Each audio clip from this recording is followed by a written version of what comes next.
الله نحن ليش الشيعة ما يتوسلون الله؟ لأن الله شوهوا صورته بهذه جهنم، منتقم ومعذب. التجأوا علما للزهراء ما عدا عذاب، ما عدا انتقام، كلها رحمة. التجأوا إلى الحسين فقط كله رحمة.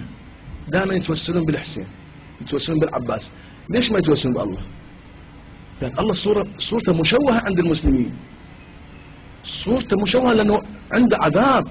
يعني صدام هم عنده ثواب هم عنده عذاب، يعني صور مثل صدام. بالنظرية الثانية سوف ترون أن هذه الجنة وهذه النار أساسا خلاف العقل.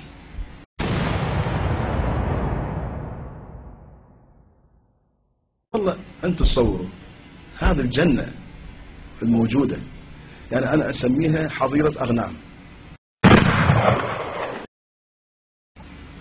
أنا أسميها طاولة مع المطاية، يعني فقط أكل وشرب وزواج وشرب خمر، يعني أي معلم من معالم الإنسانية ما موجود. فالإيثار مثلا إبداع، شغل، أمومة. حتى الأم مسكينة هناك ما تقدر تولد، لأن الولادة بها وجع، وأنه الجنة ما بها وجع، بس ناكل ونشرب. شنو؟ يعني هاي فقط غرائز حيوانية. هاي الغرائز الحيوانية دول الهمج العرب الجاهليين كانوا يكيفون عليها.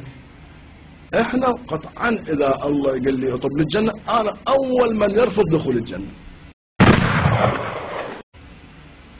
وبل أفضل دخول النار. لماذا؟ لأن بها إحساس إنساني، بها مواساة للمحرومين المعذبين. أنا بالجنة شو أسوي؟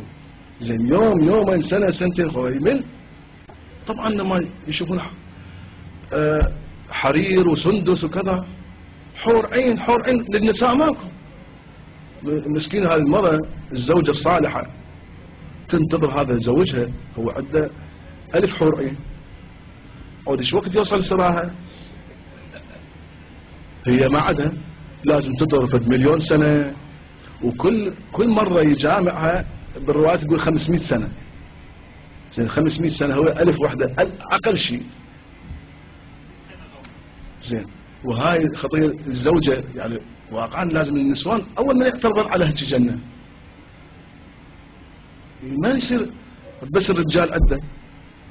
ليش؟ شوف ذاك الزمان الثقل على الرجال، مو هي الفتوحات والجهاد بس الرجال. الله أو النبي يريد يطمعهم بالجنة. إذن لازم أكو حور عين، لأنه العرب مشوهين على الحور عين، على المرأة مشوهين.